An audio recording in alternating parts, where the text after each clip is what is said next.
Says we're streaming. Okay. Good morning, everybody. We're so excited to be with you today. I'm here with Randy Says we're Long. streaming. Yes, we are. Okay. Hold on Good just morning, one everybody. second. We're so excited. Okay, let's try this again. Good morning, everyone. This is Dr. Betty, and I am so excited to be with you this morning. We are here with Randy Long, who's the founder of Long Business Advisors. And I'm very excited to have you with us today, Randy, because first of all, you are someone that I met a long time ago when we were writing our first book, and now you've just recently written a second book. We have spoken to thousands of professionals together, and I remember we spoke in Arizona, and because of the content, because of your content, we received the highest scores in the entire week's conference in Arizona, and it was a national conference. And the whole thing about preparing your business and your family for a successful exit. The name of Randy's book, by the way, is Bulletproof Your Exit. And so with this, I have a personal experience that I want to share with the audience, and then I want to talk. I want to bring it to you. My father passed away. And my father was a successful businessman. He had a transportation company. He had semi trucks that used to travel all over the country and transporting whatever, wheat and potatoes and whatever it was. The deal was my dad passed away. And when I was little, he used to take me places. And, you know, I thought he was just lonely, but he was actually teaching me how to be an entrepreneur and how to be a business leader. He thought he had done a really good job by telling me everything about the business, so he thought. And then he passed away. I went to look, and there was no one to help me. And the way that he did the transition from a tax perspective, he wasn't ready. From a transition perspective, he wasn't ready. I ended up taking the business. I have 3 brothers. He didn't direct who he wanted the business to go to. It ended up by default that my brothers and I decided that I was going to run it from the United States. And so it was very difficult for me because I was here in the United States. I had a senior level position and trying to run the business, a male dominated business from the United States. I did it. But I will never again allow any of my people, my friends, my family, anyone to go through the same heartache that I went through. In Randy, when I met you, that your level of integrity, your level of professionalism, your knowledge base, and just who you are was exactly what caused me to come to you. And so why don't you tell us about yourself, and then I want to dig into your book because I went through your book with a fine-tooth comb, and it's, by the way, everybody here should purchase this book. And this, I want this video to go viral because people need to know this. 95% of the business owners don't have a plan. 95%. That's been proven. So Randy, thank you so much for being with us. Oh, it is so much my pleasure to be here, Betty. And I've, over the years, I've loved you and loved being your friend and your advisor. So it's been a great time for me, and this is fun. So I'm looking forward to this. My background is necessary for me to be able to do what I do these last, especially 15 years of my career. The first years of the career, I was a certified financial planner, and I owned a wealth management firm. And I thought I was pretty smart, but after working a few years with a number of business owners, I realized there was so much I didn't know. So I decided to go to law school. So I went to law school, and then I practiced law for many, many years, 25 years or so. And I did basically estate planning work and business work, transition work, that sort of thing. And so all of my target market was always business owners and families that were part of that whole business complex. And so it's been having the background of the 25 years worth of that work led me into starting this as a consulting business where I'm not the lawyer, I'm not the financial planner, I'm not the anything, I'm the exit planner. And the exit planner is sort of like a general contractor, I guess you might say, right? I don't do all Yes. the work, but I do work off the plan, which we build with the owner, and we execute it and build the house. And we get this thing done because really every business owner needs it done.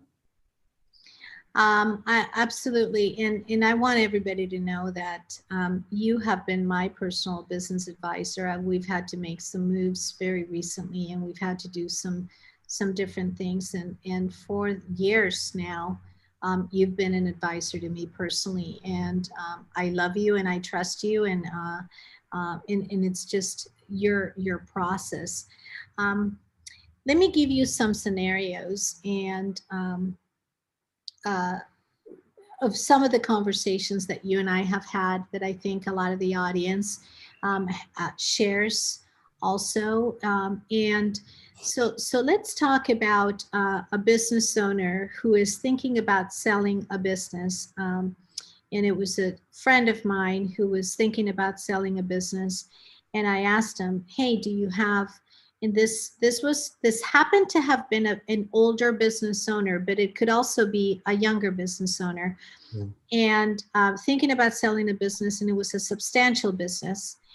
And this individual didn't have a succession plan for the wife, for the children. And in your book, I mean, you call it How to Prepare for Your Business, how to prepare your business and your family. Right. And that's so important because my dad, in my case, thought he prepared me well, and he didn't. And he didn't prepare the whole family. And so if someone is thinking about selling their business, is that the best time? Or is it when you start the business, the best time to start thinking about the exit plan? Yeah, yes, to the last one, which Yes. is going into a business with an understanding of what your goals are and what your sort of exit goal is pretty helpful.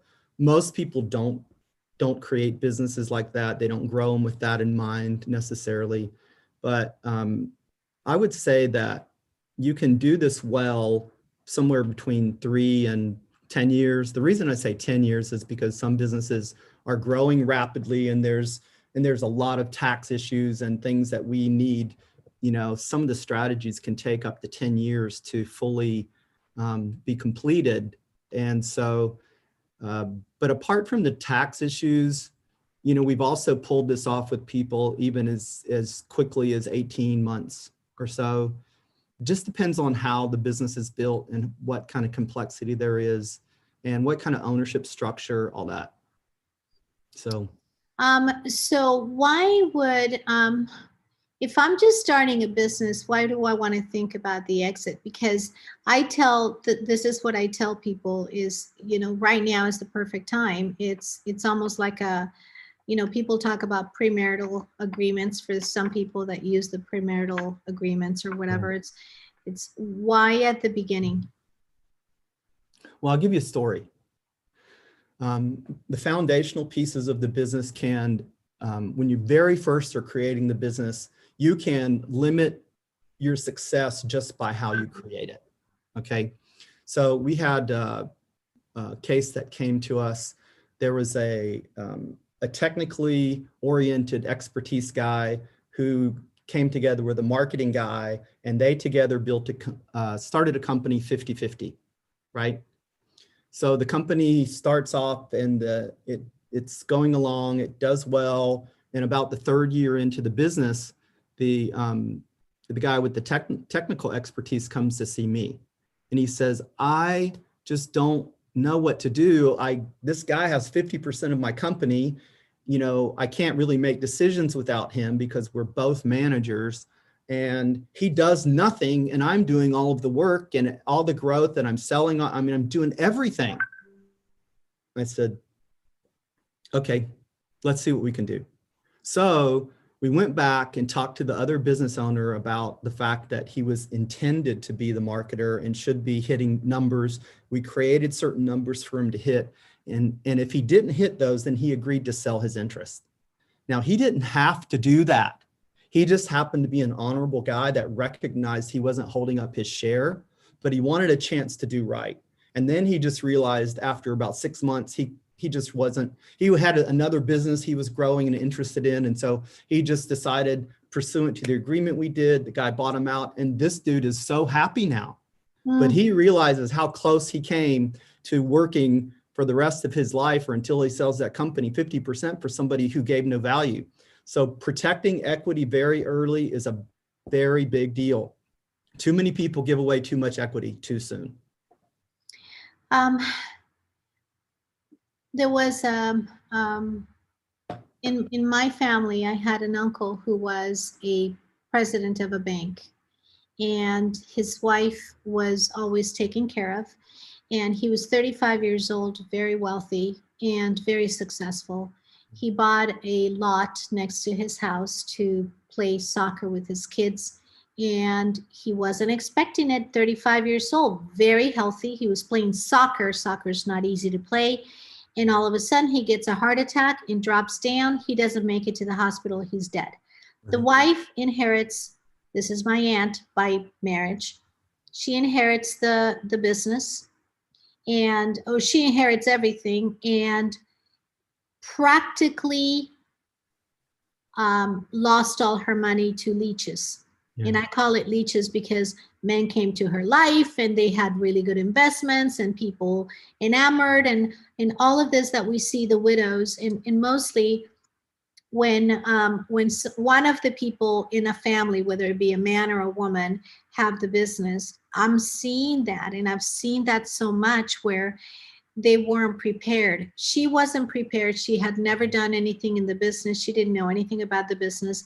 The kids were too small. They were still in school, in high school. And so they were too small to really understand. So all of these millions and millions of money just went to leeches. Yeah. And that issue comes up not just for people that end up with the money because of accidents or bad circumstances. Yeah. It's also true of business owners that sell their company and come into a big windfall of money. Because like I say in my book, it's not the same thing to run a company worth $30 million as it is to manage a portfolio of $30 million. Those are completely different skill sets. Totally different, yes. And so before, one of the things that we like to do is we try to build counsel into the owners so that they have a plan of how they're going to deal with their money before the money shows up. Because like you said, the leeches, we try to prepare them for it. We also try to encourage them, if possible, to keep it secret. Yes. Because if people don't know, then they can't be a target. And I just can't tell you how many times, the world seeks after money so much and they're willing to do anything to get it. So it's nice to be private about what your success really is. One of the things that I really like about your book, and I went through your book like a fine-tooth comb because I see so many books out there that give you insight into this and insight into that. And what I like about this particular book, and the name of the book again is Bulletproof Your Exit, is, and the book is not out yet. So we're talking about it and we're giving a sneak preview of this great handout. And it really is like a paint by the number. How do you do this? And there's instances when you say, you really need some advice, go ahead and go into my website and so forth. But bulletproofing your business. Explain to the audience, what do you mean by bulletproof? Yeah. Making it bulletproof. Yeah, the Bulletproof Your Exit has to do with building your company, first of all, in such a way that it is always ready for an exit.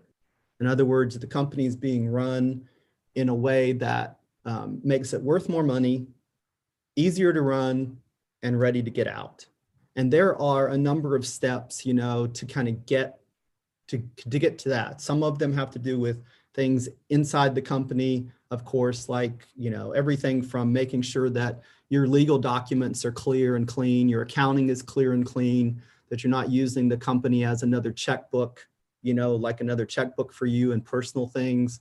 There's just a whole host of sort of those smaller technical things. But big picture, there's also things like making sure that you've got a management team that doesn't need you. They can grow and run the business apart from you. And that is the place where you start to get higher multiples for your company versus those that people are running companies that need them.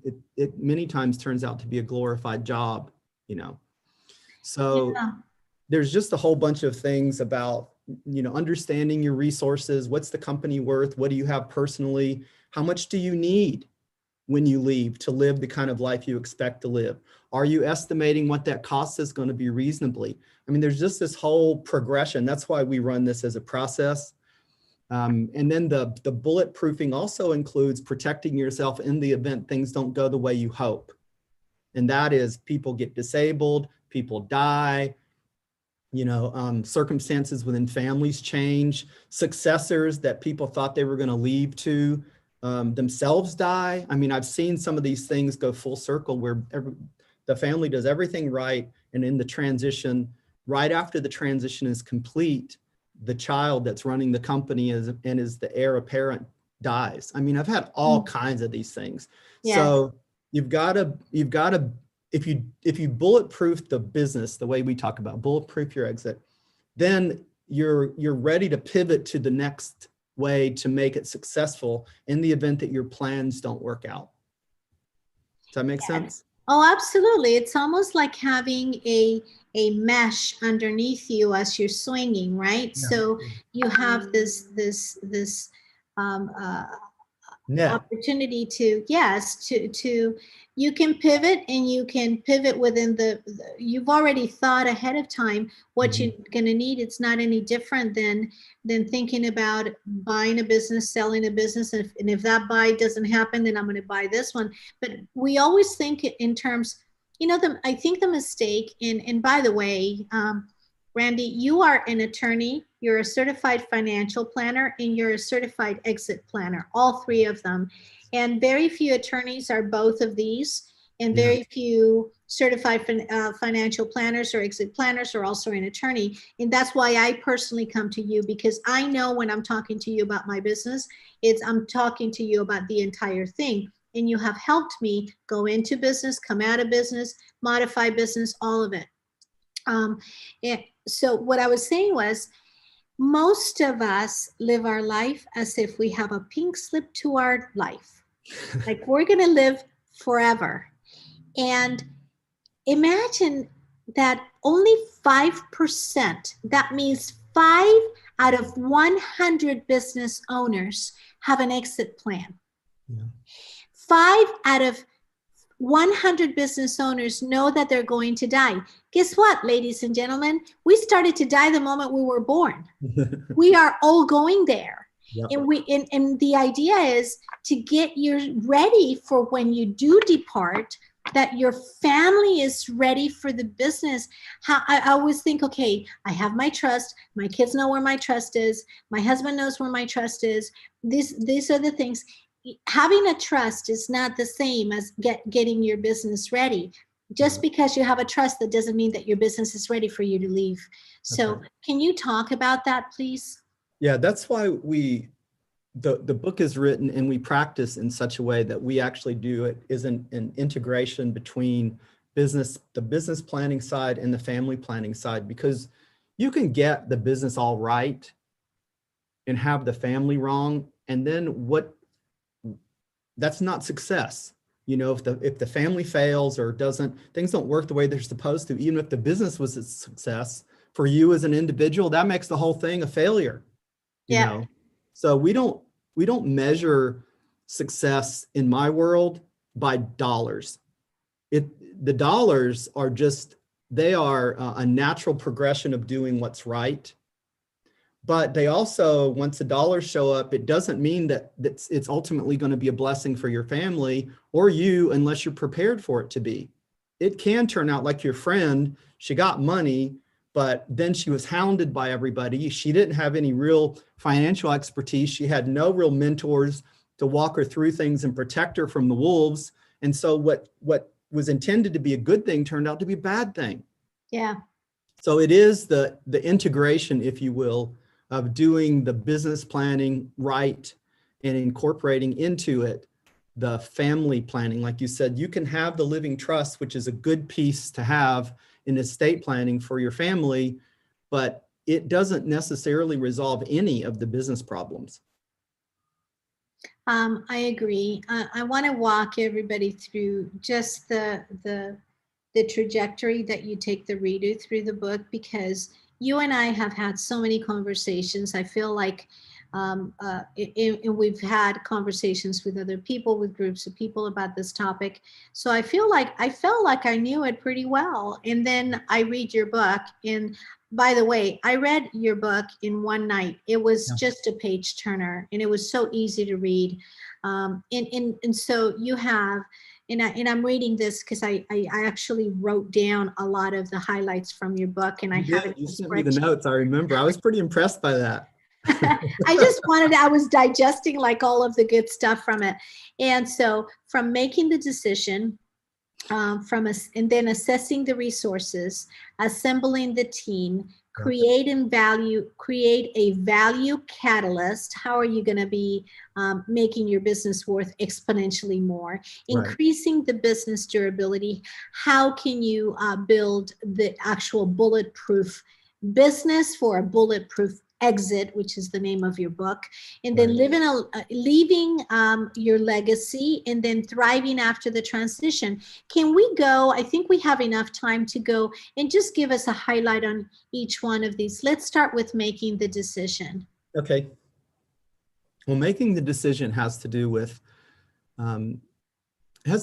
picking your target, if you will.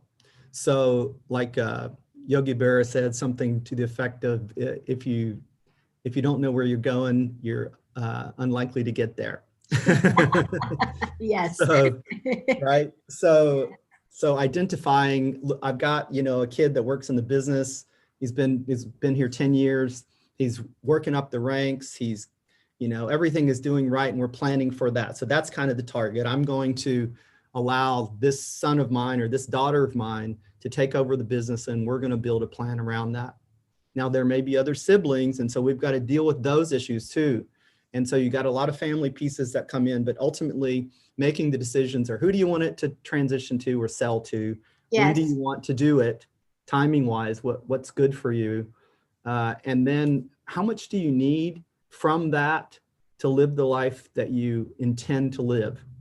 So, and then also, what if I want my son to take over my business, and my son wants nothing to do with the business? You actually have conversations with the people, and you've shown parents, and I read it in the book, you showed there was a father that said, oh yeah, my son's going to take over the business. And you had a conversation with the son, and the son says, I want nothing to do with the business.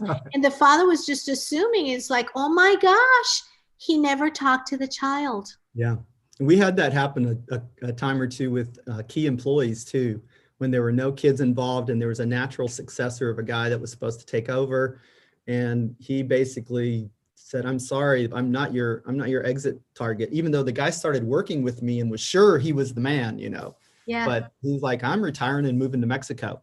Oh my gosh. I'm not going to work anymore. And here the boss or the owner of the company is banking, no pun intended, on the employee taking over the business. Right. That's crazy. Okay, so let's go to assessing the resources. Chapter 2, assessing the resources. I'll start with the business side, because as we know, you and I know, that the business tends to make up somewhere between 70 and 90% of the family's net worth. Yes. It is a big deal. That's why getting this business piece, a lot of people spend so much time on their IRA or their investing piece or whatever it is. But for business owners, the most invaluable asset they have is that business.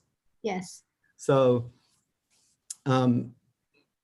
assessing the resources on the business side has to do with getting a valuation. So we like to have valuations done near the early part of our engagements because it gives us a peg in the sand that we can measure from going forward. It also brings, and they typically are what we call financial valuations, because a true valuation of, I call it price discovery of what your business is ultimately worth at market, will only occur when you're at market.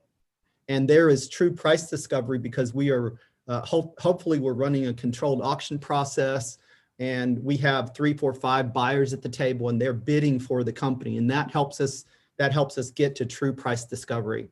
Yep. But apart from that, because we're not selling at this point, we value businesses sort of Wall Street historical ways. There's 3 or 4 methods of valuing businesses depending on the kind of business. And like right now, I have one of my clients is doing a tax evaluation for tax purpose for gifting. And so the IRS requires certain kinds of things to be included in that valuation so that they know it's worth, X or whatever. So anyway, we like to have a valuation done on the business to give us a sense of where we really are in value there. And then resources, we turn to look at the family to see, what kind of net worth do they have outside of their company. And it's one of the things we'd like to work on over time, because many times when we take families, they have almost nothing outside of their business. So we start trying to build the family, having the family benefit from the business as well as the family benefit the business, so it should go both ways if we're doing this right. So assessing the resources. Also, I would say that resources includes both sort of talent in the business itself, whether or not there's unique technology or something that they have which maybe nobody else has, and then assessing the strengths within the family. What are the kids like? What are the husband and wife? How's the relationships between everybody? Just kind of seeing where we're starting. I mean, I have to say, and Ellen will tell you this, my daughter Ellen, which well also, has worked with me for like 8 years now. Super smart. I couldn't do what I do without her, really. She's just incredible. But she helps me, figure out these things. It's kind of fun to work with your child. And so I see having and a number of my kids have worked in my businesses as they've grown up. So I get an inside look at assessing the resources of a family in many different ways. And so it is kind of cool to understand what you have in each place, what the strengths and weaknesses are, what the holes are, what the gaps are, and what the dream is, and what the gap between what you have and what you want is. And that becomes the beginning of the roadmap then. That has to be, if not the most critical move for you with a business owner, because I remember doing an evaluation of a company and going back to the CEO and saying, this is what you've got. And I was doing a turnaround back then, and it's almost like it's in black and white. Yeah. You wanted your son and your daughter to take over your business. They don't get along. Right. Their spouses are pulling them in opposite sides. And you really are thinking that when you die, this is going to get better. Yeah. And so things like that are a jolt to the CEO. So in that instance, I don't think you are the person for everybody, because if somebody is not willing to look at the truth and to really get down and really observe their business, and if they just want to be kind of in their nirvana mind, thinking that things are beautiful and don't want to get any feedback, that wouldn't be your ideal client. No way. Because like I always say to people, by the time we're finished with this, we're going to know more about you than anybody other than probably your spouse and kids, because we're going to know more than the lawyers, because we're going to see what they see. We're going to know the CPA sees. We're going to see what even the health information comes into play. I mean, all kind, it's a big kind of swirling, but we end up knowing our people very well. Some of the work we do is as quick, like I said, as 18 months. I have clients still at 8 or 9 years that we're still working with, because they don't want to let us go. you know. Wow. And I can see that. I mean, I've been working with you for a long time, and we've done anywhere between negotiations where you come in to do negotiations for me, where you've really assessed who I'm going into partnership with. Are they completely aligned? What company am I going to be looking at joining or merging or going on a board of or whatever, just to make sure that everything is aligned. And ever since I've been working with you, I feel like, first of all, just so everybody knows, I don't make a move without talking to Randy on my business. And so when I went to get on a board, I called Randy. Hey, Randy, this is the person. Can I get you on the phone with them? You know who I am. You know how I am. You know my line. You know my values, my virtues. You know what I'm trying to accomplish in this world. And if they weren't aligned, you would have said, and you've said that to me in the past, many years ago, you know what, you probably don't want to do this one because I know how you are and this is what you want and this is what they want. Do you really want to do this? And so you need somebody else, even though you are completely firm on who you believe and what you believe, you need another pair of ears and someone else to kind of look at it. So now let's go to assessing the team. I think we got into the resources and also assessing the team. You actually come in and help assess. Yeah, assembling the team is about making sure that, like a baseball team, you know, you want to try to have people with the right tools and the right strengths and the right positions, and you want the best you can get. You want people that are qualified in the areas for which we need them to work. Too often I come in and, you know, people in general don't know how to assess lawyers and accountants and such because it's not what they do. So this is no denigration to them. It's just that sometimes I'm brought in and, you know, this is my lawyer and he's going to work with us on this. And then I interview the lawyer, I look at his background, his credentials and his work, and his background doesn't fit what I need to accomplish with this guy. And I have to gently tell him, you can keep your lawyer for the purpose you had him, but he cannot be the lawyer for the work that we're going to accomplish. He's not suited for it. His background and experience, etc. He's not prepared to do this work, and he won't be a partner that will be helpful to us. And so assessing the team, understanding what kind of lawyers do we need, CPA, valuation people, you know, like I remember this, like I said, we were having a financial valuation done for one of our companies out of Michigan, and right now, and I pulled up, you know, I'm like you, I have contacts from 30 years, and so I've used people that are trustworthy that I've seen successfully over the years, and so many times I bring in the people that we need because there's nobody around them that's competent. Depending on how big, you know, the smaller they are, the easier it is to find professionals that can help at that level. But the bigger you get, the more complicated your life and the business life is. And so it is very important to have, you know, we want a good financial planner at the table. We want a good insurance professional at the table. Property casualty is a big deal. We talk about, we find mistakes in that all the time, both in the personal and the business side. And so it just kind of rounding out the team so that when you're ready to take the field, everybody knows what they're doing and they're really good at their position. Yes. Right? What kind of mistakes do you normally find? You said you find a lot of mistakes in property casualty. Yeah, that's a great, I'll tell you a couple I find. One of them is that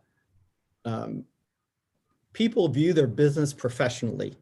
And so like one of the companies we work with, which is a good sized company, over 100 million in value, we reviewed all their property casualty insurance. I found one mistake, which wasn't really a mistake. It was just nobody followed through to put the insurance in place. They had done all the work. It was just, it didn't complete execution. So I found that. Everything else it was absolutely pristine. Then I went over to look at the personal side, and in the personal side, the business owner had liability policy of $500,000 on his home and his autos.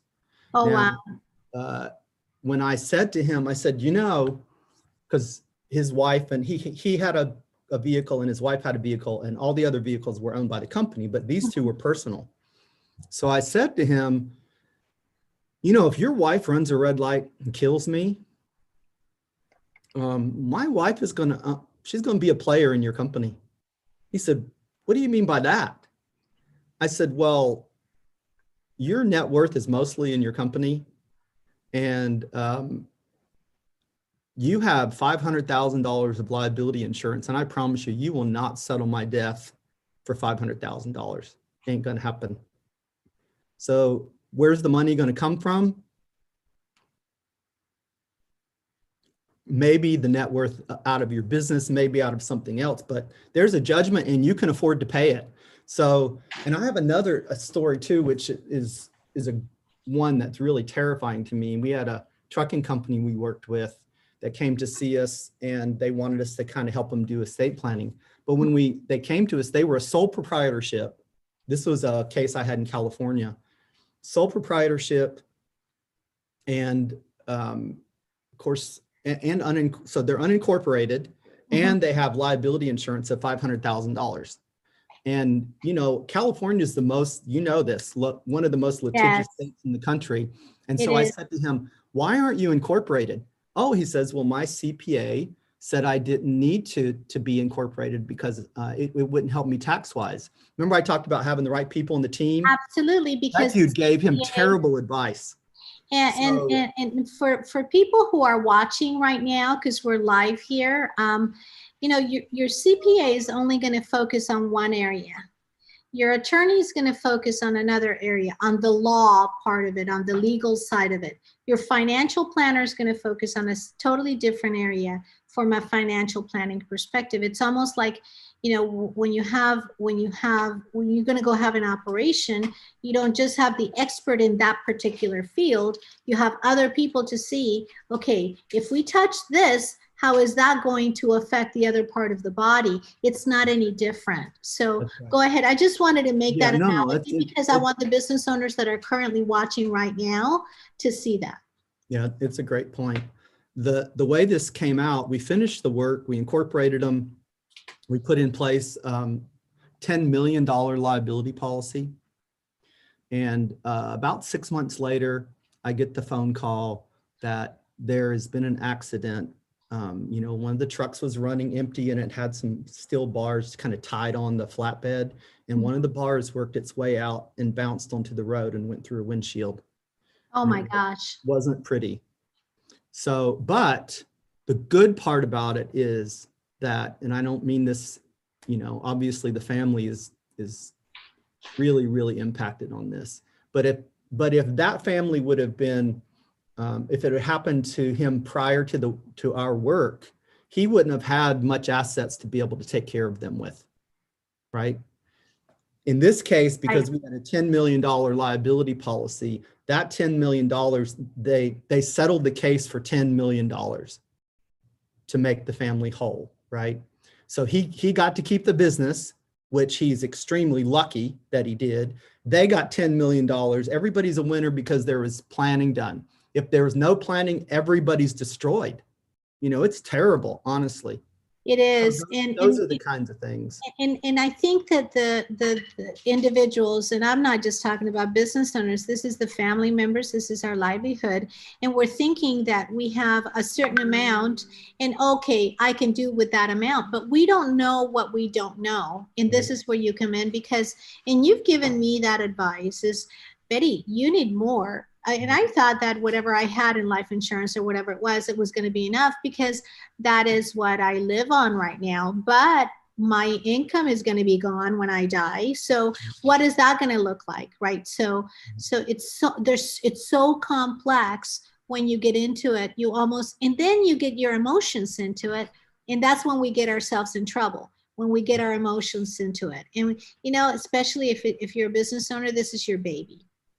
Right. Let's go to your fourth chapter, create value catalysts.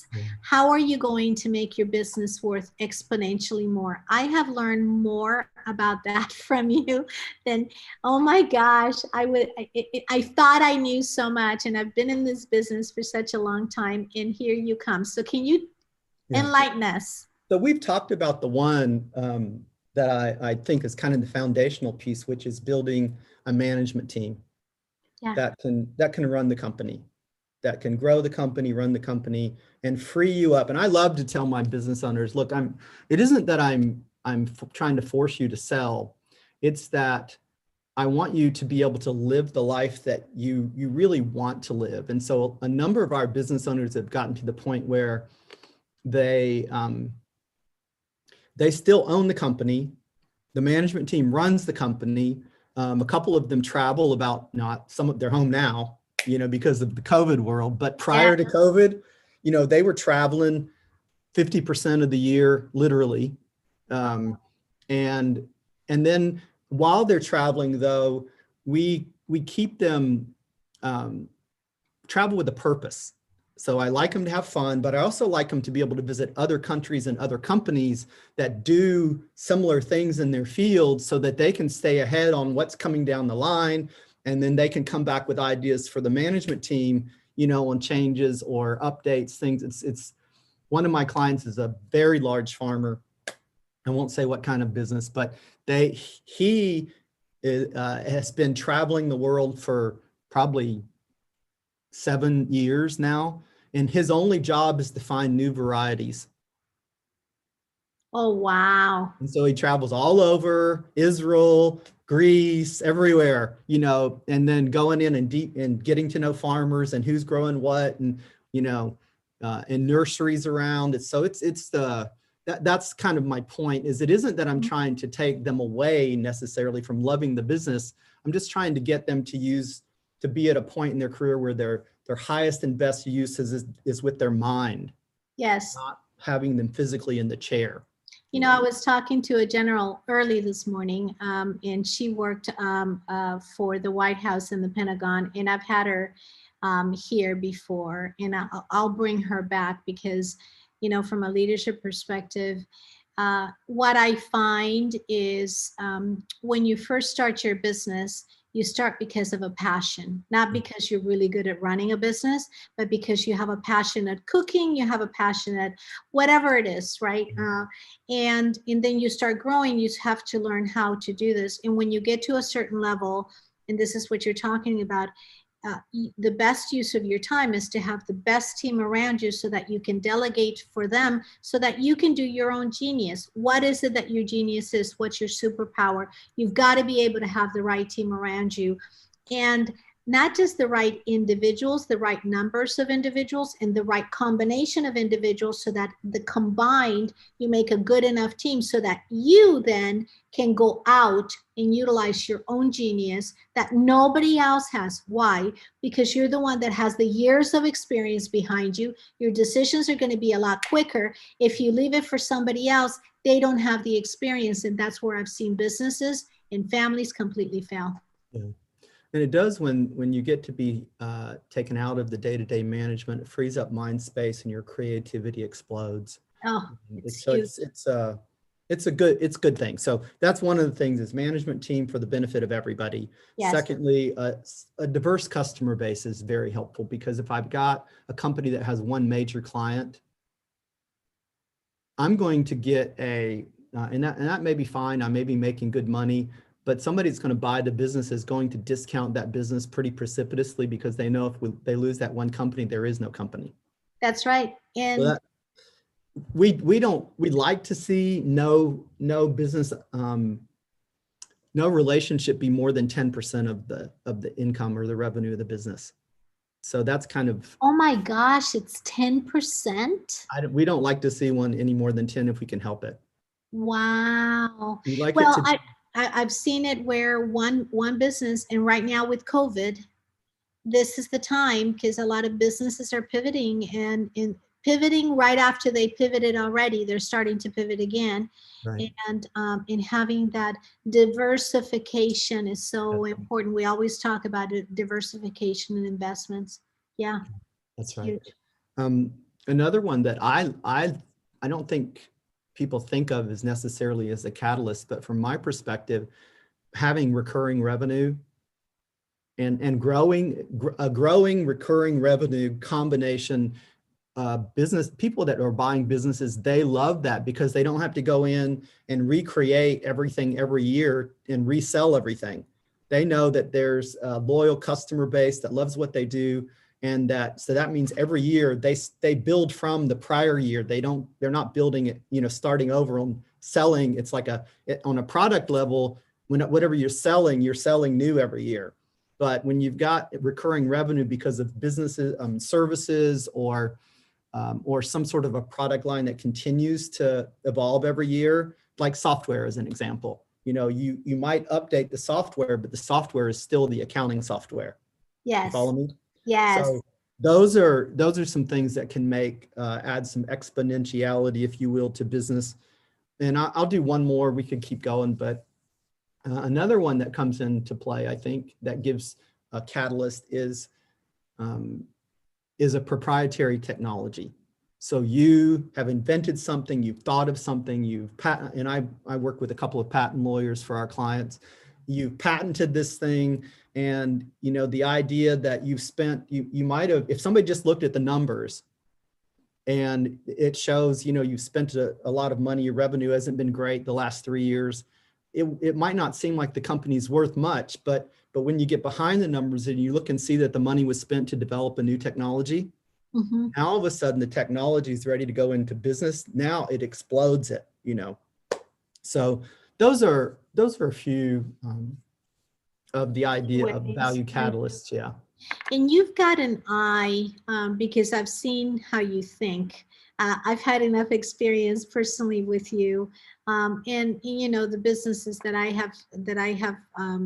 you and I have looked at have been not as big as some of the ones that you normally do, but nonetheless, I've seen how you think, and you will always come up with something that I'm not even thinking about, even though my first business that I started, I was 19 years old. So I am a veteran in having had several businesses, and I don't always think of the right thing. It could be right in front of me, but when you're emotionally tied to something, somehow your objectivity goes out the window sometimes in certain areas. It does. And everybody's built with certain skill sets. Like you, I think of you, one of your great skills, I think, is as a turnaround specialist. You can go in and understand where weaknesses and things are breaking down. You know how to build culture.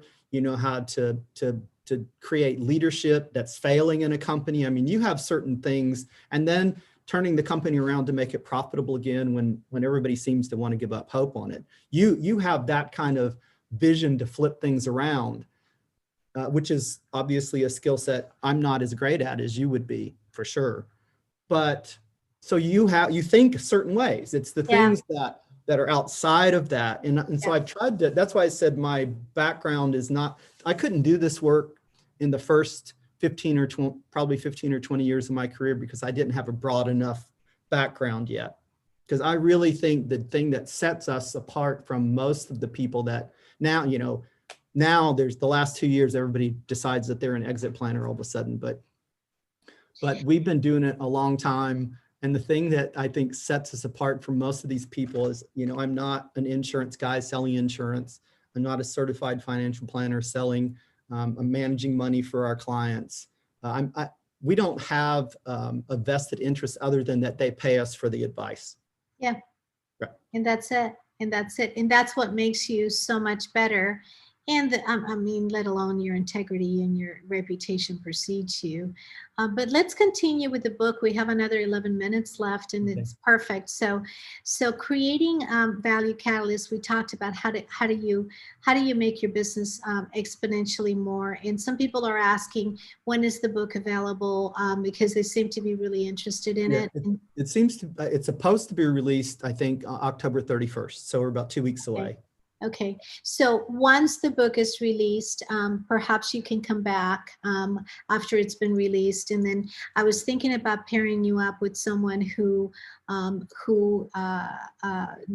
does a lot, who funds businesses like this for growth, or maybe some of your team, and we can have a dialogue with maybe some of your team and talk about how do you go into the business and all of that, and explain it more once people actually can get their hands in the book, on the book. So the next chapter is chapter 5, increase your business durability. How can you bulletproof your business? And the interesting thing about kind of the whole process is that one solving one problem sometimes solves multiple problems. Yes, if you So solve the right problem.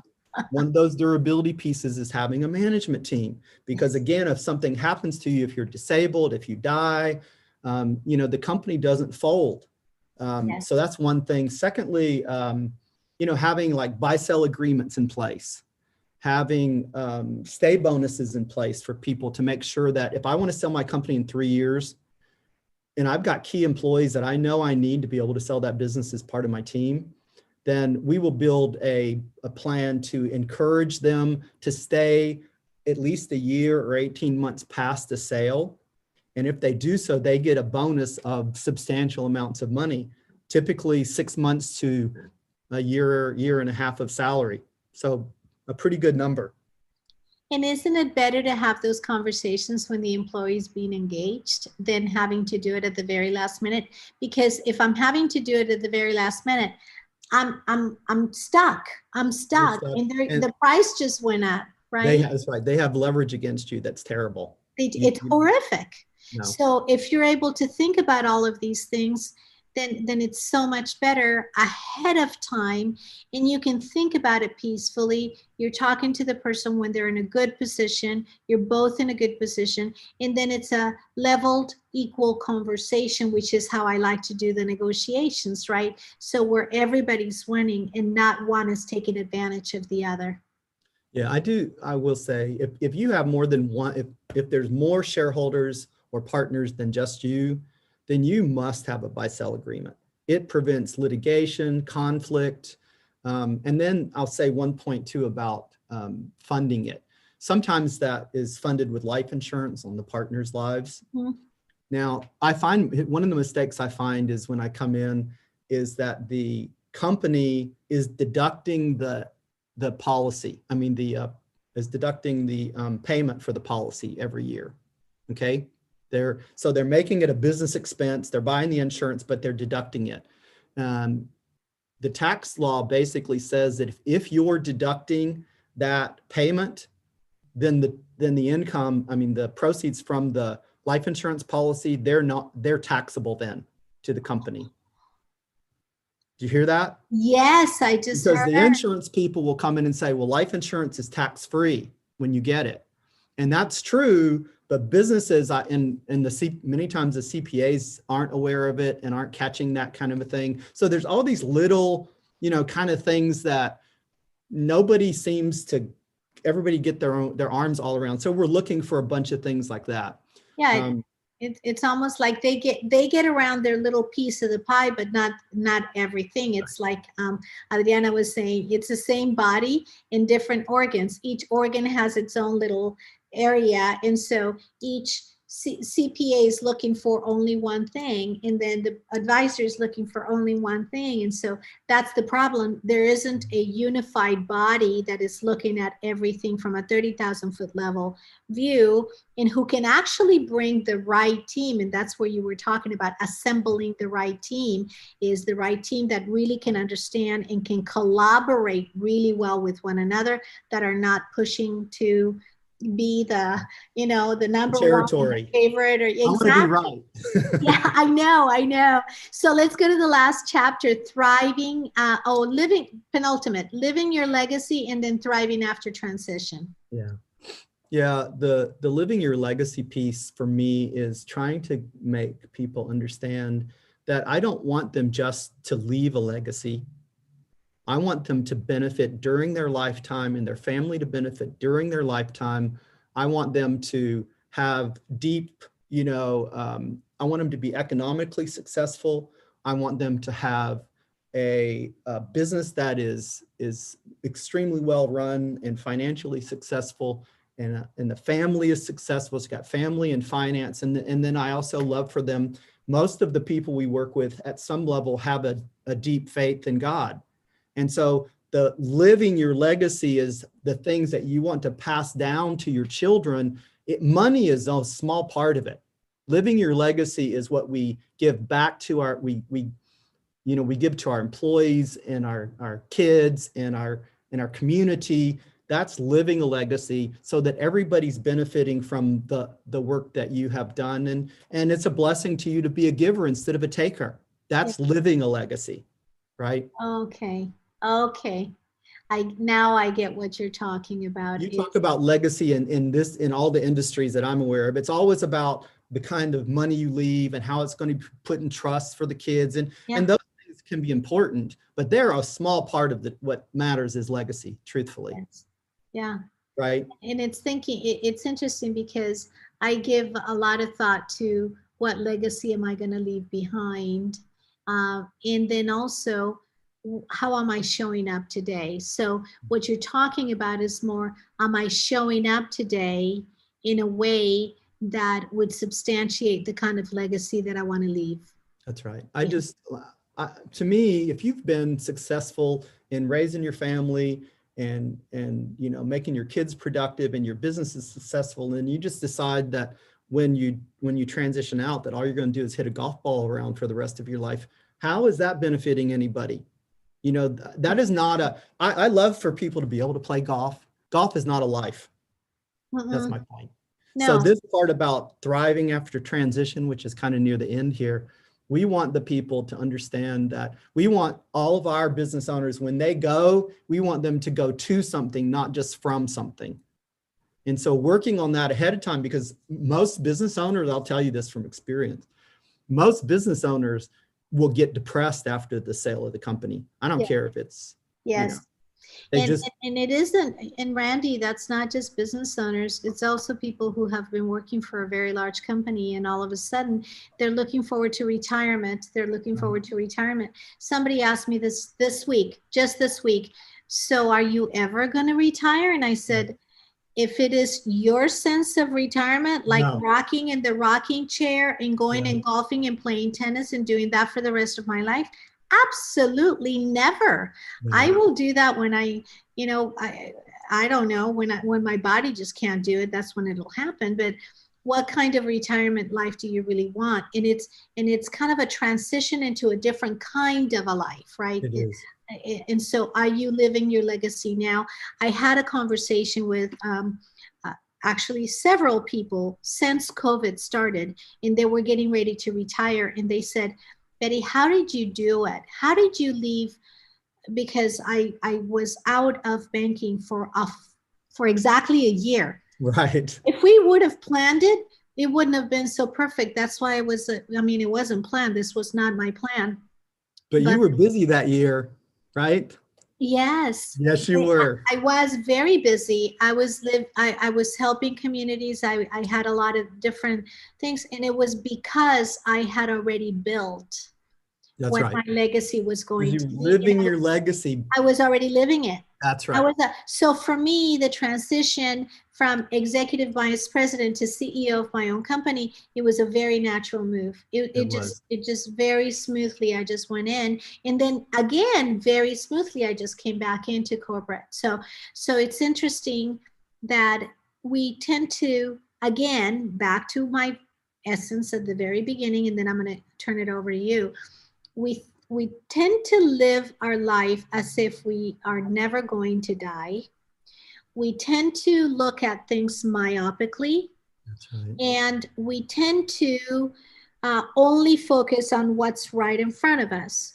So if we weren't living our life as if we're always going to live, if you thought that today's your last day, what would you do differently? Right. If you didn't have blinders, and if you were able to open it up, the only way to open it up is by bringing a team of people that are more qualified than you. I know that. I always say we don't do this alone, and I don't. And then if you weren't only focused on what's in front of you, but really on living your legacy, I love that. I'm walking away with so much, and I already read your book. I'm walking away with more, even living your legacy. So tell me, Randy, or tell us. Let me finish with one thing. If you okay, yes, go ahead. So my experience in this stuff is that the people that have peace, and I mean peace in life, peace in relationships with spouse and children, peace with God.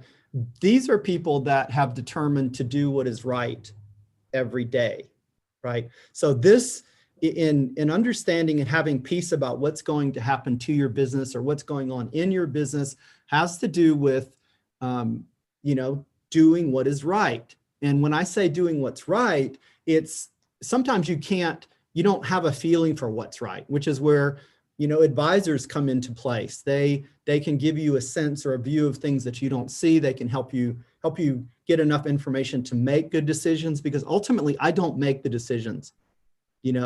The client will make them and the professionals will make them, but I want to tee it up so that everybody knows what our options are. And I tell them what I do if it were me, but I do not make the decisions. No, So, you can't.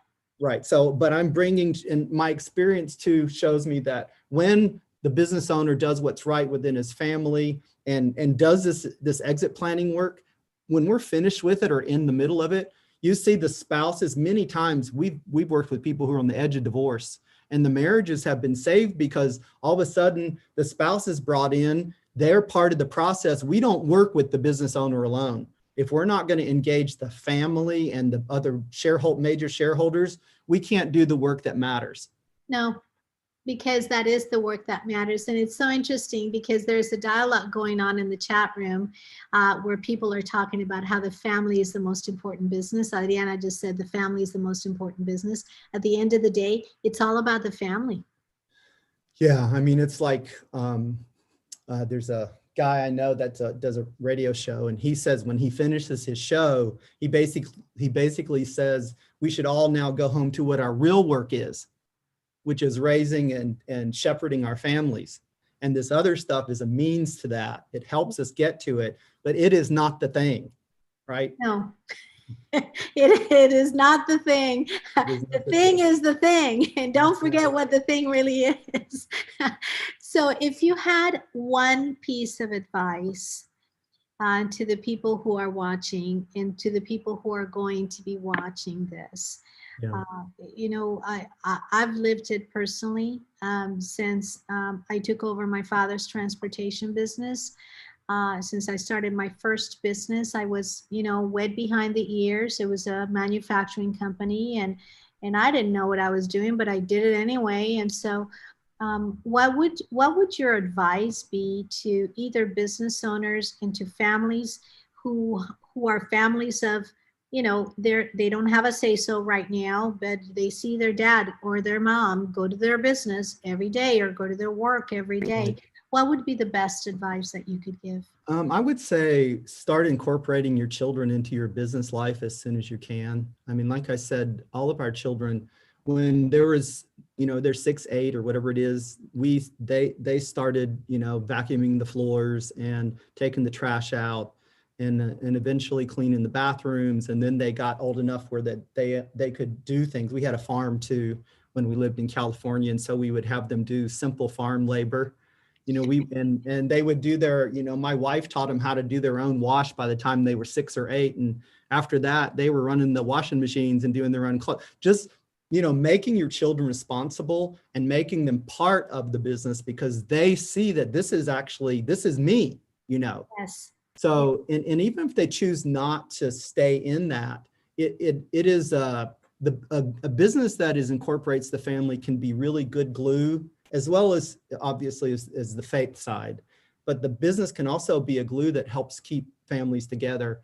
In the book, we use some examples of families that have their family businesses from like the 1600s that are still operating and how they did it, things like that. So, just incorporating your family into your life so that your business benefits the family and the family benefits the business. And that way you can live your legacy instead of just trying to hope to leave some pot of money sometime, right? Yeah, because that pot of money, the chances of that pot of money being in existence for another generation are just about. That's typically correct.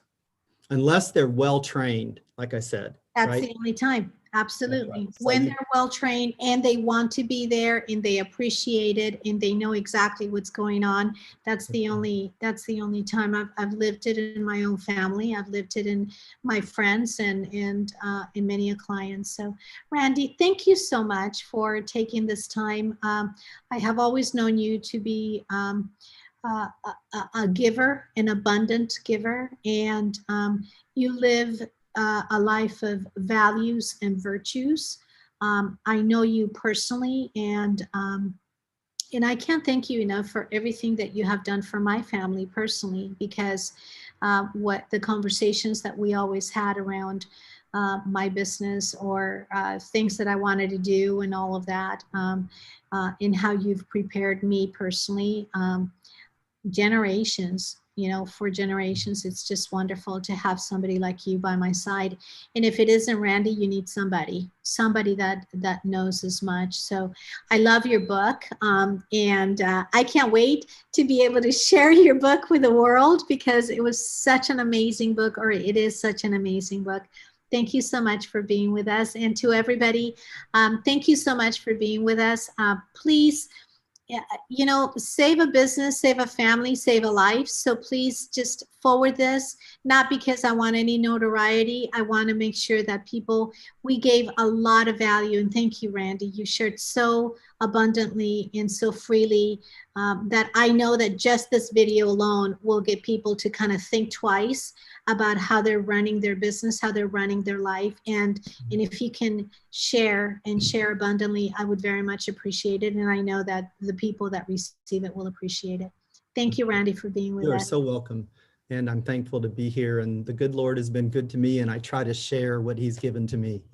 He's been so good to me. And so, you share so abundantly. Thank you so much. Love being with you, as always. I know. Likewise.